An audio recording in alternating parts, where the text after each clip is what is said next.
Welcome to the Daily Horror Habit Podcast. I'm your host, Jay Krieger, bringing you daily reviews of current and classic horror movies for your twisted pleasure. Be aware that these reviews and discussions may include spoilers. And as always, I hope you enjoy. This is my home, which I am leaving the comforts of for the weekend to explore the Blair Witch. I can see you. I'm real excited about this. Thank you for the opportunity. I'm very glad. This area's been haunted by that old woman. Oh, yeah. I don't know why you have to have every conversation on video. Because we're making a documentary. Not about us getting lost. We're making a documentary about a witch. We're lost? Admit that first. No, I know we're not lost. You're all over the place. Well, how do we know it was people? Well, even if it wasn't, I'm not going to play with that either. And it's not because of me that we're here now. Hungry and cold and hunted. I just want to apologize to Mike's mom and Josh's mom and my mom. Tell me where you are, John!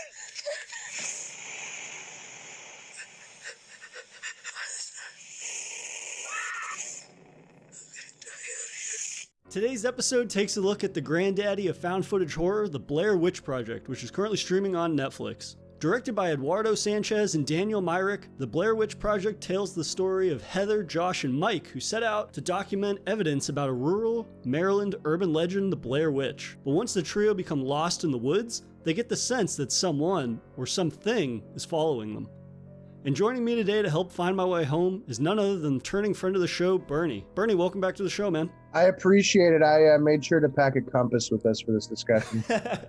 I don't know how much that's going to help us, though, based on the experience of the three would-be filmmakers, but I'm excited to talk with you about this one today because this is not the first found footage movie that we've talked about. Last time we talked about As Above, So Below, and you mentioned that you were a fan of the genre, the subgenre, so I was curious, kind of, instead of asking you about your feelings on the subgenre as a whole, I'm more interested if maybe you remember what it was like when Blair Witch came out, because this movie was released in 1999. Both you and I both 92. You're 92 as well, right? Yep. So we're both like the same age. We grew up, and we were probably too young to have seen this movie, but I feel as if we were still somewhat conscious about it, right? Yeah. There was still this idea that like the movie was out there, we might not have seen it, but it was kind of hard to escape to a certain degree, even in the 90s, which, I mean, the internet was around, but obviously it wasn't what it is now. Like, we weren't on Google looking up every single thing that was coming out, or news wasn't as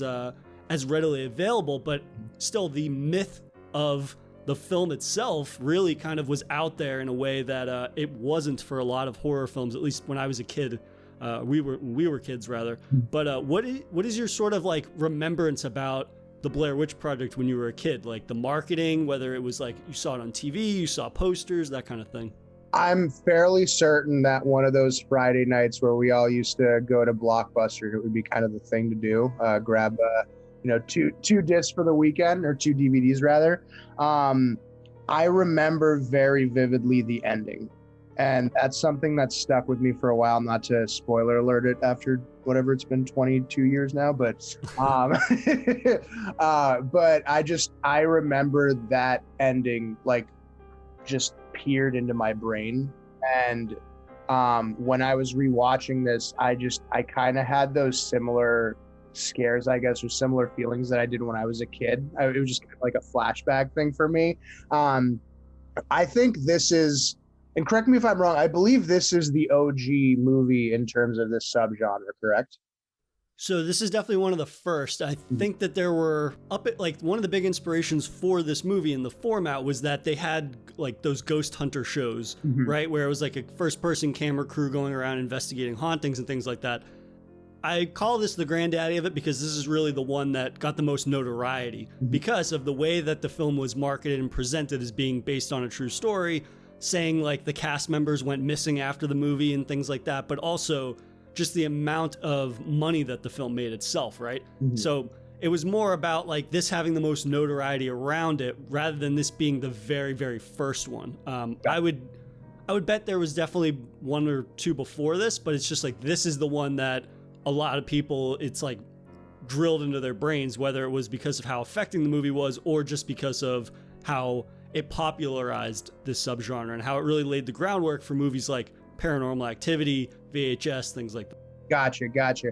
Well, I think there's really the most iconic scene from this, and correct me if I'm wrong, might be different for you, but when Heather's having the camera kind of pointed like kind of vertically towards her face, and you can see like, her nostrils and the phlegm and all that stuff, and she's crying, but like her voice is very low pitched and you can hear like random stuff in the background. That, and again, the ending, and not to jump too far ahead here, but that ending, the very last scene, were again kind of seared into my brain. But rewatching it, there's so many smaller little pieces that really make this at least for me, it was a fucking scary movie. Like, I chose the wrong time to watch this at like 9 o'clock on a Thursday, but with the lights off. But I don't know. It just, for me, it was a myriad of different reactions. One also being the fact that, again, you get a little bit of child nostalgia when you're watching this. Like, you remember the blanket forts that you made before you watch these types of movies, right? But this is just one of the, in my opinion, it's one of the best horror movies, just because the different dynamics that the director takes in this, and just the number of different kind of, out of left field, so to speak, scenes that happen that continue them down this path of horror. It just, I think it takes a lot of different turns that people who don't like camping or don't like horror movies, it kind of just merges them all into one, and it just makes it a fantastic piece to watch. Yeah, for me, that scene that you mentioned where the camera is facing Heather's face and it's just like a really close-up one of her crying and how scared she is, like that was used for one of the posters. And I distinctly remember seeing that poster in like a Suncoast video or something like that, seeing the VHS cover or the movie poster for it, and it just scaring the shit out of me as a kid. And it's one of those things where I was too young and I didn't have the means to actually see the movie, but I was still very aware of it, right? And it was kind of like me being 7 or 8 when that movie came out and being a dumb kid. It's like I saw based on a true story, and it's like at that time period, you're like, when you're a kid at least, you're just like, oh shit, this really happened, like this is fucking wild. But then obviously it's kind of speaks to the idea like the internet wasn't where it is today, right? It's not as readily available, so it's not something that you could easily run home and Google and just find out whether or not, like there wasn't unlimited terabytes of data on movies and the history of movies and all of these different things, and like marketing, Wikipedia pages. So it's really interesting to me that it was able to operate in this world or this space where it was like, hey, maybe there's actually some truth to this, because it's not instantly debunked to a certain extent, right? And plus, I mean, I was a dumb kid, so I was like, oh, it says it's based on a true story, it has to be a true story kind of thing. But yeah, I mean, I thought it was interesting to, like, I wasn't the only one that thought that it was this may be based on a true story, because they said that at Sundance, the marketing posters, it was like it was missing posters for the actors, right? They wanted to create this idea, this kind of like meta marketing where it was like, oh no, this actually happened. And so then you had people sending like sympathy cards to the actors' parents and being like, oh, we're sorry for your child's loss, and the parents are just like, what the fuck, what? Like the parents just not aware of like what that kind of movies their kids are making or whatever. But in terms of like, again, me talking about the notoriety, like this movie's in the Guinness World Record for top budget box office ratio. So the film, I guess, to shoot, it cost about $60,000 to shoot. Of course, kind of like with Paranormal Activity, they said, oh, this movie cost whatever, like $10,000 to make, but once you get into post processing and things like that and editing, obviously the cost increases a lot. But based off of like $60,000 to shoot the movie ended up making like $250 million worldwide. And so like that is why I refer to this as kind of the granddaddy of found footage movies, it being the one that's the most profitable to before obviously the Paranormal Activity, Insanity, and things like that. The GameStop of horror movies, so to speak. Yeah. Exactly. But also like the idea that this movie was only shot in 8 days, but the reality is that 8 days, it took 8 months to edit all that footage. And they had probably like 20 hours worth of footage, I think, of them just in the woods lost. And so I think just in terms of like the film's premise and the setup to send us on our hunt for the Blair Witch. What did you think about that? This kind of just setup for the overall film's premise. It was definitely interesting. I mean, again, when you're watching this now on, you know, whatever 7K TV that you have, right?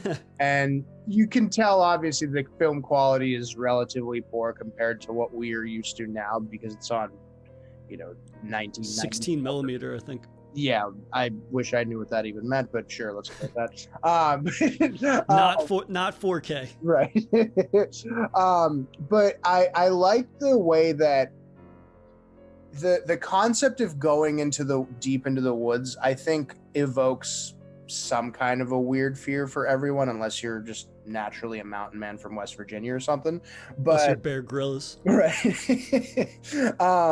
But having those conversations, and there's a myriad of different stories that folks from around town were talking about the woods, about the horrors that happen there, whether it be like, you know, that story about like a bunch of school children, I think, that disappeared and ended up getting killed, or there was like a story about 5 men that were like tied up by the river. You know, it just, you didn't know necessarily. It was kind of confusing, honestly, at one point, because it's like, I don't even know, are they talking about a witch at this point? Are they talking about like a serial killer? Is this all a combination of one? And then again, as the movie progresses and we start to see the different kind of, I don't know why I'm blanking on this word, but the different types of levers that get pulled for them to continue going down that rabbit hole, you start to wonder again,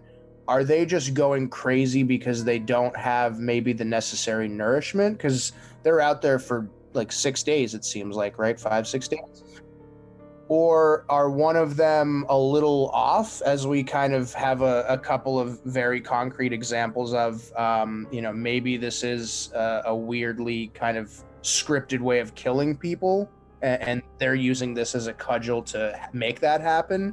The pacing on this was just phenomenal, but coming back to your point about just that first part, it was honestly a little confusing to me. I don't know if you had the similar kind of a reaction to that, but there was just too many stories I felt like to kind of focus on one. So I really liked that aspect just because it kind of is in line with the idea of like an urban legend or a myth, right? It's this idea that everybody has heard different things. And over the years, how has one potential like little kernel of truth been manipulated or altered based on the kind of word of mouth? And that is an element that I really like. And also I just like how the film drops us into that world, right? Within the first 15 minutes of the movie, I think we're in the woods. But in the 15 minutes that spans from them leaving their homes to interviewing people in the town and whatnot, I really like that we get all these different little nuggets of potential truths. And so it's all conflicting. And so not only for the characters, but for the audience, we don't necessarily know what to expect, right? We get all these we get descriptions of the Blair Witch. We get this kind of like history about several killings and disappearance that occur between 18th and 20th century. They believe the ghost of this guy, Ellie Kedward, who was like a Blair resident who's accused of practicing in witchcraft, was sentenced to death in the 1780s. And so there's all these different factors that are going on. And I also like, and it's something that like, yeah, the movie's so old, and this was a first time watch for me, that I've had it spoiled for me. I know what the movie was about. I knew the twists and turns before I saw it, but still, the way it's presented, you really don't know until the end of the film, and it's never even concrete exactly what is in the film. Like, it's always this idea of a malevolent force, but I like the idea that it is fairly ambiguous, obviously, though it's the Blair Witch, like it's about a witch that's in the woods, but it could be these guys messing with her. It could be somebody stalking them. It could be just a killer or somebody that's like them, another filmmaker perhaps that's just fucking with them. Like, I love the idea that there's no concrete answer for anything, and that really does kind of speak to the truth of what a myth or a legend is, right? It's this idea that there's certain variables that are showing to be true from based on the interviews that people were giving and whatnot, and yet basically until the end of the film we're left to our own devices to decide for ourselves what is happening. Is there actually something stalking them, or are they just dumb kids lost in the woods that were getting high and drinking? Right. I mean, to your point, right? It's like a game of telephone that's been played for 200 plus years. A really good example of that. There's a scene when two gentlemen are fishing by the creek at the very beginning, right? And one of them's like, "Oh, these stories are bullshit," and the other one's like, "Oh, you're bullshit," like they're absolutely real, right? Yeah. So again, it just shows us a semblance of doubt of like, what are we actually walking into? And again, I mean, we'll obviously get into it, but just the pacing there are times where it's a little bit, I think, elongated, even though the movie is relatively short. But the crescendo that happens at the end there, I fucking loved every second of that. And now for a brief intermission. If you've been enjoying this episode of Daily Horror Habit, please take a moment to subscribe to the show on your preferred streaming platform or leave us a review on iTunes. And thank you for your continued support, and I hope you enjoy the remainder of today's horrifying episode. Yeah, and I really do like how the movie, I agree with you in terms of the pacing of scares, right? It's this idea that it doesn't beat you over the head up front with like seeing the witch or anything like that for up until almost like the final moments of the movie, and you still don't necessarily get that payoff, which we'll talk about. But I do like how the movie for such a long period of time just captures the essence of the feeling of being lost in the woods, right? Like, brief anecdote, I was in the woods not a year or two ago, like with a group of people, and we were supposed to be walking back to camp on this path, and I just didn't pay attention, and we walked in the wrong direction for like 5 minutes. And so I was like, it was obviously, I had my phone and everything, so there was no danger of us actually getting lost, but you get that instinct, that like primal fear of like, oh shit, I missed the turn that I was supposed to take. Am I going to be able to find my way back? And whether or not you have the means to actually find your way back very quickly and very easily, that initial primal fear is still there. This idea that if I spin around in a circle and lose track of my location or what the direction I just came in, yeah, this could be a real fucking problem real quickly. And you and I talked about that a little bit when we talked about 47 meters down. This idea that if you're in the ocean and you spin around in a circle and you lose track, you get disoriented, you don't know what direction you came from, you're going to be swimming in the wrong direction potentially forever. And that's the same with the woods, obviously. So I really like that angle in terms of just weaponizing our fear of being lost. And that's a fear that is relatable to everybody. And then, of course, the way that the movie's paced, the longer they're stuck in the woods and the more that they're sort of unease and fear at being trapped there, essentially, yeah, then you start hearing clicks and sounds off in the distance. That's going to take a whole new level of fear. That's going to induce a new level of fear because your mind begins probably to play tricks on you, or, hey, is that a creature? Is that a person? Or was that nothing at all, right? Is it just the wind? I mean, I was going to make a mention that I don't think this could really happen nowadays, but even to that point, I mean, they made a Blair Witch, it seems like a couple years ago, a newer version. I don't know if that, I haven't, so I don't know if it involves cell phones of any way, but to your point, I mean, there are still areas of the U.S. where you could very much get lost. I mean, let alone the Yellowstone National Park and, kind of those big areas. I mean, places of Colorado, like the Appalachian Mountains, like there's probably not too much cell coverage in some of those areas. And there's a lot of forest over there. So, this movie made sure that I'm not going to go camping in the near future. But so as we kind of, we're getting into the woods. They have their first, they're walking into an area which seemed to be like, I think they said it was an Indian burial ground, if I'm not mistaken. And I think it was Josh that accidentally kicked over one of like the stone piles they had there. Right. They find that strange sort of assortment of rocks that have been stacked. It's like one rock and then two and then three and then four and then five, which kind of coincides with the amount of bodies that somebody had said in one of the previous interviews, like, oh, there was 5 bodies or something like that. So then he's like, oh, are these 5 different grave sites? Gotcha, right. Or I'm sorry, no, I think it was Mike that did that, because then didn't he have the goo or whatever it was that was left on his clothes when it got trampled a couple days ago? That was Josh. Josh is the one who he wakes up and he finds this like strange substance on his clothes or his backpack, and then he's the one that eventually goes missing.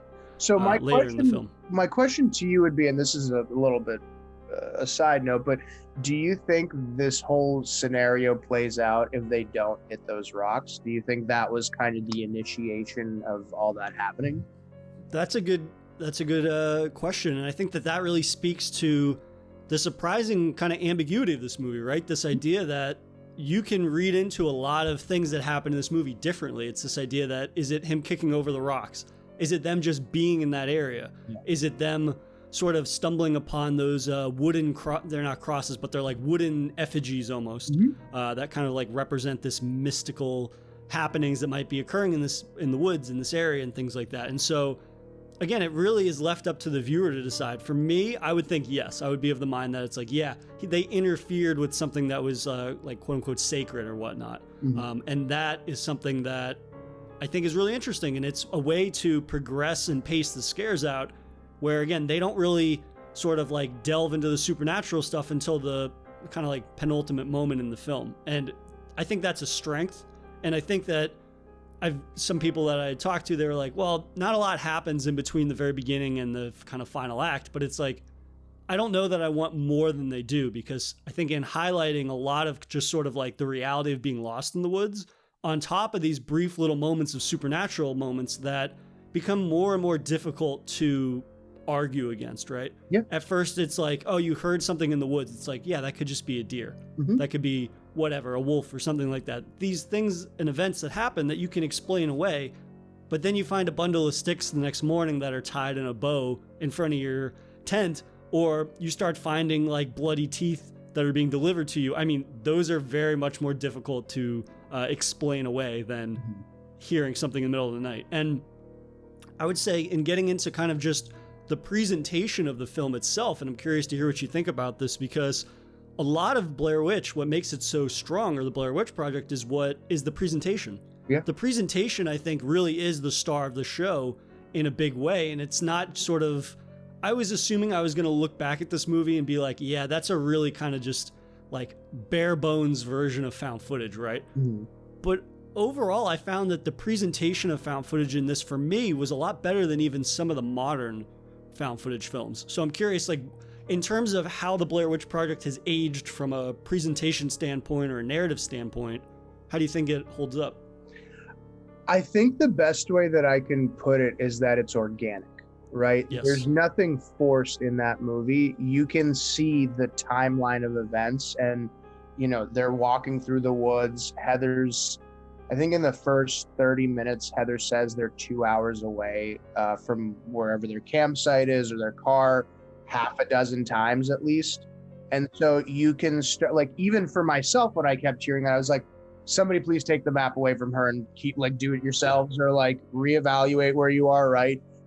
So just, again, as a person, when you're watching this and having that anxiety of being lost in the woods, and you start to hear the tone change of Mike and Josh, right?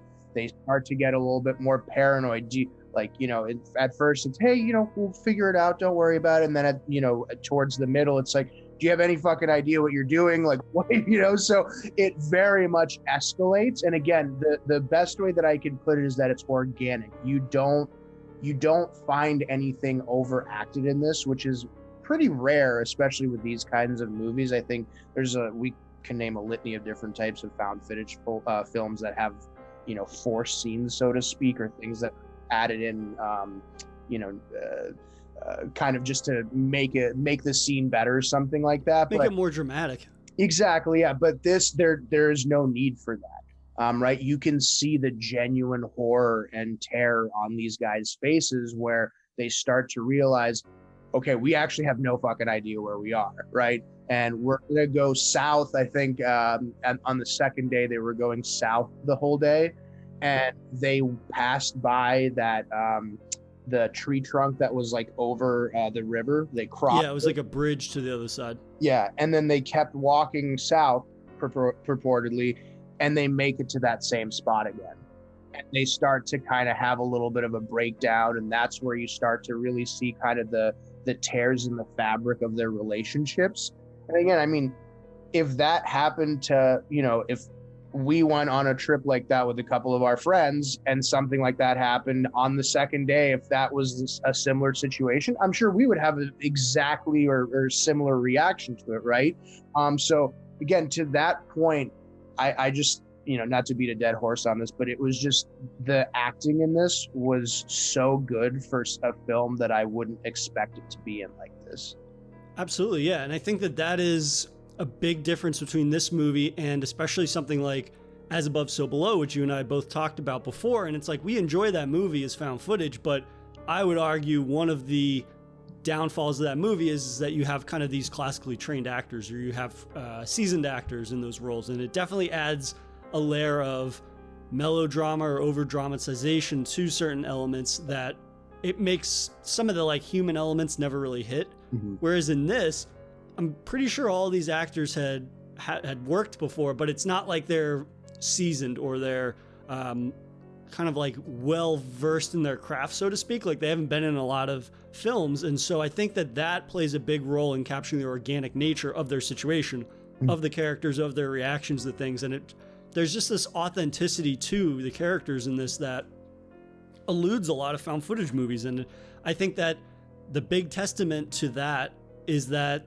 their dialogue is mostly all improvised. Yeah. And because they worked off of like a 35-page script or screenplay, but it was more about just like the emotions that they were supposed to be capturing. And then all of the interactions between them in dialogue was all improvised. And so that plays a big role in, I think, the capitalizing on like imperfections.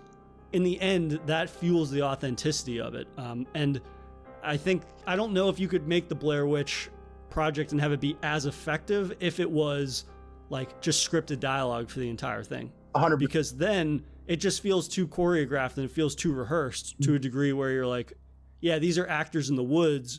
Whereas I think some of the moments or scenes that kind of go on a little too long, or they don't get cut soon enough, or you're like, okay, that piece of dialogue really doesn't play into the overall narrative in a big way or an important way. I think that the little moments added up sell this more authentic journey of being lost in the woods, and kind of like, well, are we just lost in the woods being dumb kids, or is there something more nefarious afoot that's targeting us? Mm-hmm. Well, I mean, for me, I think, and again, I don't totally recall the movie from when I was younger. It was just some very specific scenes, but I'd be curious, what for you was the moment where you realized like, these guys are pretty fucked right now? Was there kind of a moment where you saw that and it kind of clicked in your head? Yeah, I mean, the ones, again, like it comes back to the pacing of the movie, how they don't beat you over the head with supernatural moments. They do focus a lot on just the trio, and how the realization that they're lost and they're wandering in potentially the wrong direction really breaks them down. And that's the scene when Josh snaps and starts screaming in Heather's face and kind of just berating her. And it goes on for like 90 seconds almost uninterrupted. It's a super disturbing, uncomfortable scene to watch. And that is the scene that I think is probably, yeah, say what you want about the ending, and it's a very classic horror ending and it's very disturbing, but that moment in and of itself is the scariest for me because it's the most human moment. Mm-hmm. It shows that these friends are so broken down that they've now turned against one another and they're almost coming to blows. I mean, there's a couple of shoving matches even between the two, Mike and Josh. Mm-hmm. But then when you see him snap at Heather, who, yeah, she's insistent about sort of seeing this documentary through. At the same time, though, he's like getting in her face and just screaming at her and berating her and bringing her down and all these different things. And that, for me, it just shows like how when you're at your wit's end, how you just lash out like a wild animal almost. And I think that for me, that's definitely one of the scariest scenes in the entire movie because there's nothing unrealistic about it. Yeah. You don't have to have them find the rocks or hear some crazy noise out in the woods. It's just people out of their element and what people turn into when they reach their kind of like breaking point to a certain extent. No, absolutely. I mean, I don't recall if that was before or after Josh had kicked, or we find out that Josh had kicked away the map. I forget what it was. Did he say he kicked the map? Or it was Mike. Yeah, it was Mike. He said that he threw the map into the river. And that's another moment where it's like sort of ambiguous. Again, it's like, did he actually do that of his own free will, or was he possessed into doing that because he kicked the rocks? And that ties into what you were saying. And again, I would imagine that like moments like that, they're not meant to be ambiguous. It's just the directors didn't think really like, oh, it could be this or it could be that. I think it's kind of just the way that the film is presented and the sort of like laissez-faire sort of nature to the fact that it's mostly improvised and that the directors were so hands-off. Like apparently the directors would only communicate with them like via walkie-talkie, and they had them like wander into the woods and film things, and it wasn't the sort of traditional movie making experience, as it were. And so I wonder if like that sort of hands-off but structured approach really kind of allowed these moments to play out in a way that it's like the audience like us can kind of like derive a deeper meaning or a deeper explanation for the things that are happening. So when, I'd be curious to hear your thoughts on this. Do you think, and we'll obviously get into the ending of this, but that scene where they realize they've kind of been going in a circle to some extent, do you think that at that point they were like they had just completely lost their minds, or was it something, again, nefarious in a malevolent kind of a way, spiritual thing, right? Like what was your take on that? Yeah, I mean, I really like the whole idea that you don't really know if they've lost their minds, if they're in some kind of like time loop potentially, or is it just they've been in the woods now for 4 days, they're scared as shit, they don't have they are barely have any food or water or anything, and it's like, yeah, is this a supernatural event, or is this just the reality of what happens in a survival situation when you're kind of like in survival mode and your body begins to break down because you've been removed from society and things for so long, or you're just that scared, right? It's very easy to make a simple mistake if you're not paying attention, and especially if you think that something is stalking you through the woods and there's no help in sight. So again, I like how the film focuses for so long on just the group and the reality of them grappling with the fact that they're lost. And it's not so much like, oh, we have to walk 20 miles to get to civilization. The reality is, and this was actually the reality when they were filming, they were always right next to civilization, right? The road was always like just on the other side of whatever they were filming, kind of thing. Mm-hmm. But even if the audience doesn't know that, the reality is that is what is so scary about like the woods, or if you're at the bottom of the ocean, right? Mm-hmm. It's this idea that you're either 10 steps away or 10 strokes away from that civilization, that rescue, that boat, or that car. Mm-hmm. Or the reality is that you've been going in the wrong direction for 4 days and you don't have enough food and water to make it back in the direction you just came, right? Right. I mean, and so that's a really primal fear that that I think they capitalize on in a really great way. And again, it kind of fuels those imperfections in certain scenes that I actually am a fan of in this, where it's like, yeah, big part of being lost is probably going to be bored as shit because you don't know what to do. And then that boredom snowballs into panic, and then that panic snowballs into infighting and things like that. What is the term? I think it's the idle time is the devil's plaything or something like that, right? So I mean, to that effect, if you're lost, you're semi-delirious, and now you're, you don't necessarily have anything to do outside of focusing on surviving. I can imagine, as obviously we clearly see in this, people start to turn on each other.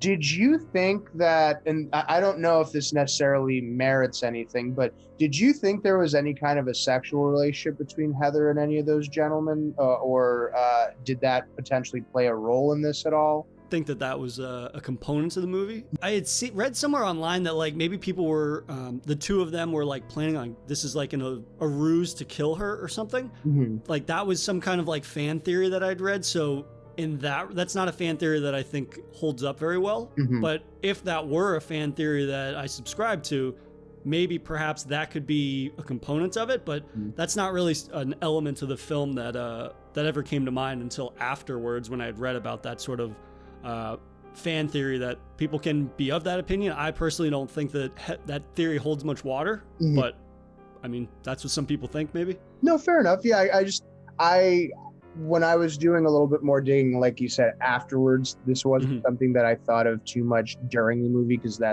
there's no indication of it really. But right. There is a conversation of, it didn't seem like Mike and Heather knew each other very well. Mike was Josh's friend, and it seemed like Josh and Heather were pretty friendly, at least at the very beginning. So again, I wasn't sure if there was some sort of a deterioration on that front as well that led to that snowballing that much further in their kind of relationships. So it's interesting you bring it up, because if this movie had scripted dialogue for a majority of the movie, I almost guarantee that would have played a component into it. And I think it's interesting that it doesn't come up in the film because it is improvised. And there is this kind of like meta layer where the actors themselves at certain instances were fucking terrified while filming the movie, because the directors would fuck with them essentially, right? There's that scene where they're in the tent and then something rustles the tent and like shakes it really violently. They weren't prepared for that. The directors just did that to them in the middle of the night when they were filming that scene, and there was no heads up. Also, they didn't know that like the actor Josh was going to disappear. The other two didn't know that. So they also, like, when the audience hears those noises out in the woods, they hear the baby screaming, that's played on like a boombox that the directors are like blasting out. That's not post processing or anything like that. So I think that when you're sort of like fucking with your actors in a way to elicit this sort of terrified nature of their situation and sort of their decreasing sanity to a certain extent, and just they're scared to their wits' end, I don't think they have enough time to even like contemplate the relationship in that manner. It's all about survival.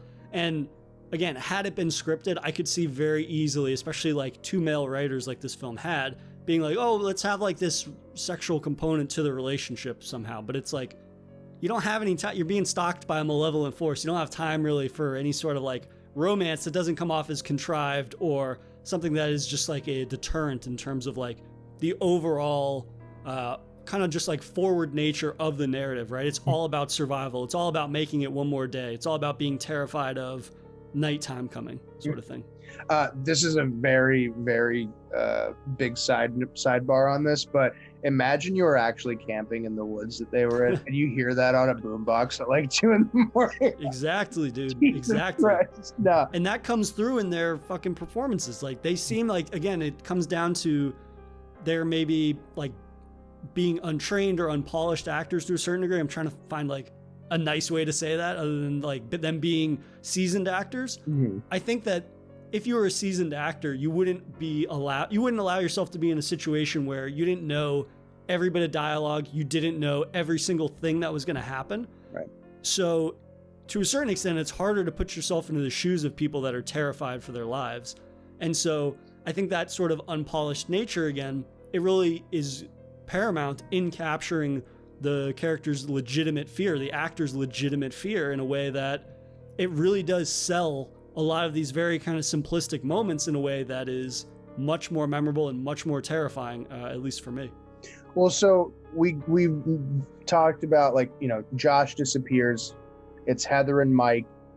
Mike is trying to keep some kind of, I think there was a scene where Josh was kind of like laughing and laying down, and Mike went up to Heather and goes, we just need to let him have his moment.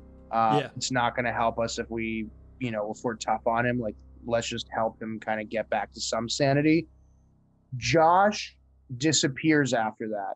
Within the next 10, 15 minutes after that scene. Did you think he was dead? Like, when you started hearing his voice that night screaming, did you think that, again, in the similar kind of sense, was this some sort of malevolent force, or were we actually hearing him getting tortured? Like, what were your kind of thoughts on that? Yeah, so that's the thing. It's like, that is a very kind of interesting element of it, in that you're not sure, right? Again, up until a certain point, I knew the ending of the film and I knew all of the sort of like directions it was taking, and yet the film presents it as a way that you really don't know whether he's been captured, whether he's fucking with them, whether this has all been some kind of like plot. At least this is where my mind kind of runs with it. And at the end of the day, it doesn't really matter what the definitive answer is, just because there's enough proof or there's enough evidence to back up those different interpretations of what's happening. And I think that had there been this clear-cut answer, it wouldn't have been nearly as terrifying, right? So the idea that, like, yeah, most people probably assume like, oh, the witch has him and they're using him as bait, essentially. I really like the fact that you can lean into that interpretation, or perhaps like, hey, maybe he's just fucking with them. You never know. And so that's one of the elements of the film that I think really takes these simple scare concepts, and it really makes them heightened in a way because you see how broken down everybody was, and then you start thinking about little details throughout the film and say, oh yeah, he had that goo on his bag, so he's been targeted perhaps, or something to that extent. And I really, again, it fuels the lost in the woods element. Perhaps there is nothing. Maybe he went to go take a piss and got lost in the woods. Maybe it's a time loop. Maybe he got transported to a different part of the woods. Maybe he did get snatched by the Blair Witch. And so I love that element of it. And it kind of taps into just, again, the survival element of the whole thing. It presents this very supernatural moments around a very grounded fear that a lot of people have, I think. Mm-hmm. Well, and I think we've touched on this in other reviews, right?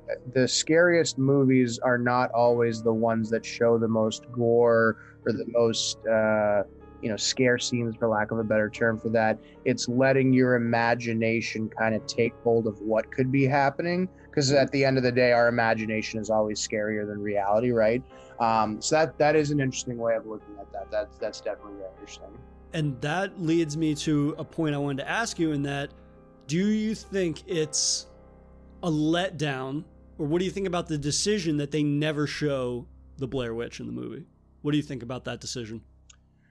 So if this was made now, I would be a little upset, just because we do have a little bit more technology in terms of like CGI and things like that. Because I think the one thing, and again, we've watched a number of different horror movies from the 90s, 80s, etc., right? If the costume isn't good, it could ruin the entire movie, right? If we see the Blair Witch and the just makeup is horrible, or you can clearly see that she's not levitating or something like that, I think it would have taken away from the actual, I don't want to say message of the movie, but like the fear of the movie. Well, the work that they put in for 3/4 of the movie, that atmosphere, that sort of dread. Yeah, and I mean, half of the movie, from probably 30-40 minutes into the ending, is almost all pitch black, or them like running and things like that and screaming out for help. I don't think necessarily if we saw the witch that it would have necessarily helped make the point. I think the ambiguity that was left for us, and even to now, I'm just like, I messaged you after I finished watching it, and I was like, the ending is kind of crazy.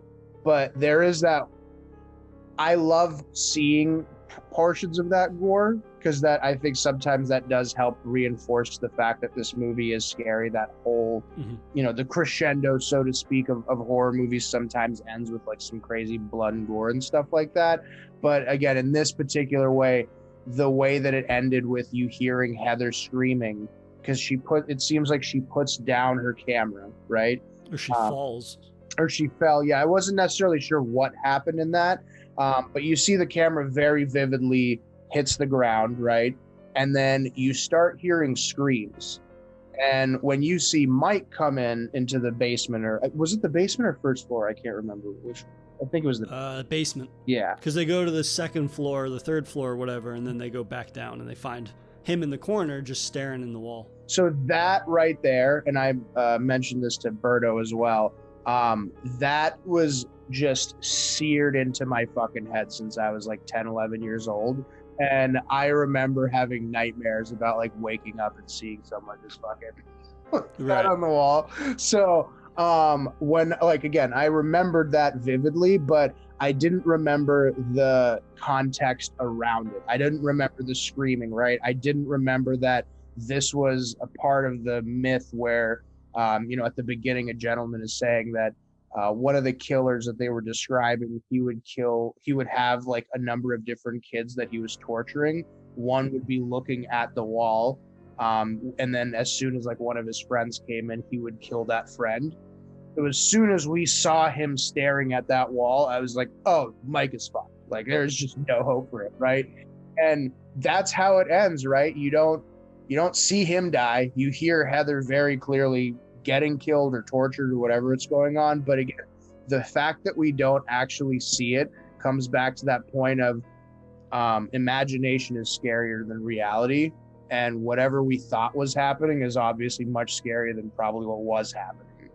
So to the director's credit, and again, the way that they pace it out, that was a phenomenal way to end the movie, in my opinion. What about you, Ethan? Yeah, no, I totally agree. I think so. It's funny, they were actually going to have a scene where when they're running through the woods and the camera's shaking, that there's actually a scene where you see somebody in the woods.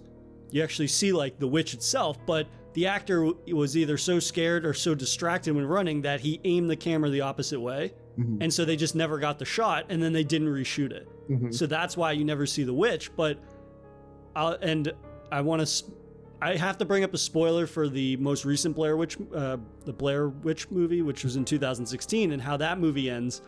Basically, they end up back at the Blair Witch house in the Blair Witch 2016. And it plays out similarly, where they see these handprints on the wall, they hear these noises, these crazy lights and everything, but then they actually see the Blair Witch. Mm-hmm. And it's running through the hallways, it's stalking them and whatnot, but it just looks like a big CGI monster. Mm-hmm. And so in seeing that, it almost ruins the first 3/4 of the movie because of how much more frightening the tension is and how unsettling the woods are and everything like that throughout the entire movie. Mm-hmm. And then to have it capped off with this like shitty CGI monster, it's just like, okay, so the woods were more scary than the actual boogeyman that's out in the woods sort of thing. So in that regard, I'm really pleased that the original film does not end that way. They don't include the Blair Witch. Mm-hmm. And again, like the movie was made for it was shot on $60,000. There's no way that these guys would have been able to make a witch that was actually as terrifying as the legend or the myth itself that we have created in our mind based off of the sort of like brief descriptions that all those interviewees at the beginning of the film gave, right? Mm-hmm. It's this idea, again, like we've been saying, that what your mind creates is ultimately going to be scarier than whatever you see. Mm-hmm. And so I think that idea and sort of like having these little kernels of potential truths from all of these different people in our brain the entire movie, and then sort of like allowing ourselves to attribute our vision of the witch based on like the sounds that they're hearing in the woods, or kind of like just the weaponization of the dark woods, right? Yeah. This idea that when they have those kind of like quote unquote night vision shots, when they have the black and white camera and stuff like that, like the entire time those scenes are playing out and I'm hearing these potentially like scary noises out in the woods, I keep assuming something's going to pop up in the woods. It kind of just like weaponizing our fear of the dark and the unknown and the fact you can only see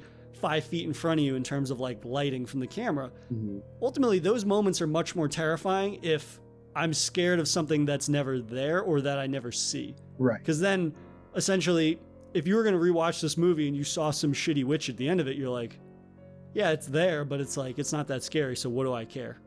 Honestly, I kind of appreciate you saying that in terms of the 2016 ending, just because, again, I can't imagine this happening this day and age with a similar budget and things like that, and them not trying to add in some sort of a wish just for effect.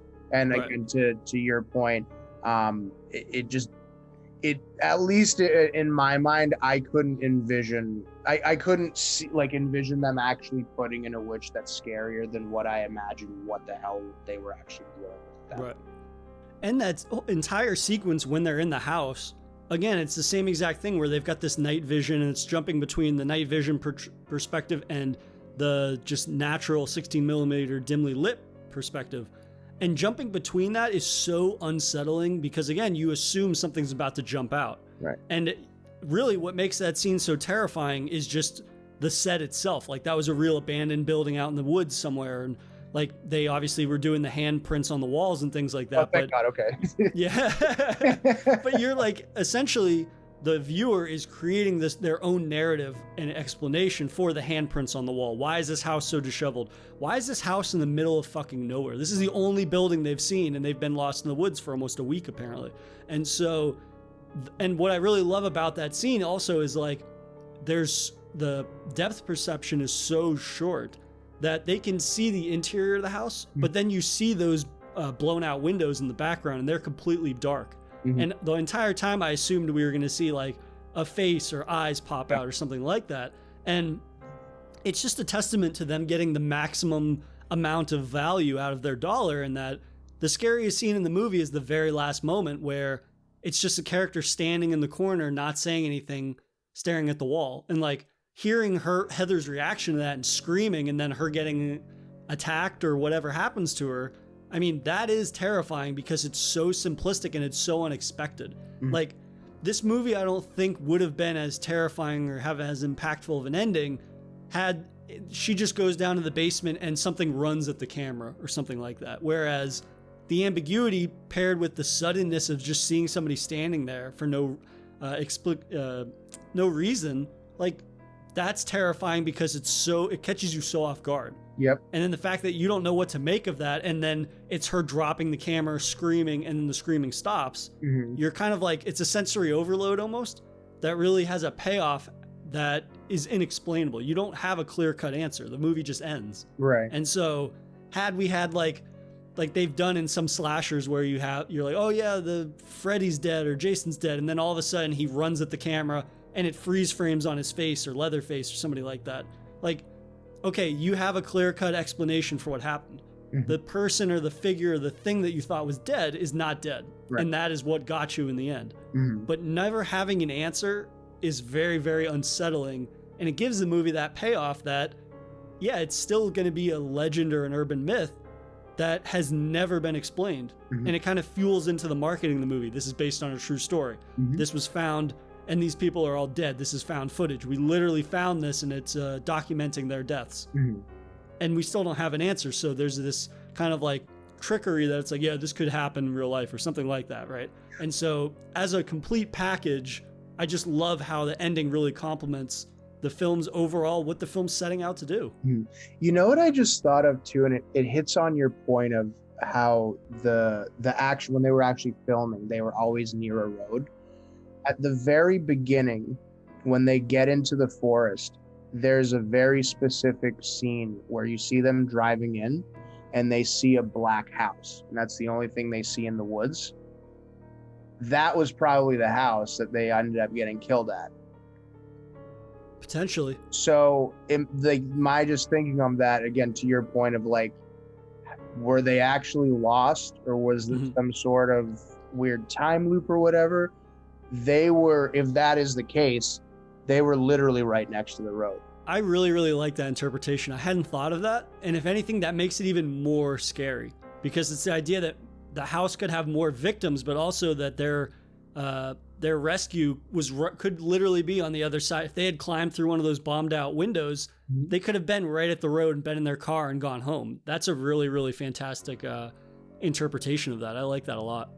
Yeah. So, I mean, that again, just, I think we both kind of, in having this discussion, kind of came to that. But that, again, the essence of being lost in the woods, that is the true horror, in my opinion, of this whole movie. Like the Blair Witch and the spiritual kind of crazy stuff that's going on, that is also very eerie. But at the very core of this, and I think this comes back to like how people just are programmed, being lost in the woods is fucking terrifying, and that help being potentially right around the corner, but they're not able to get there, not able to understand that it's there.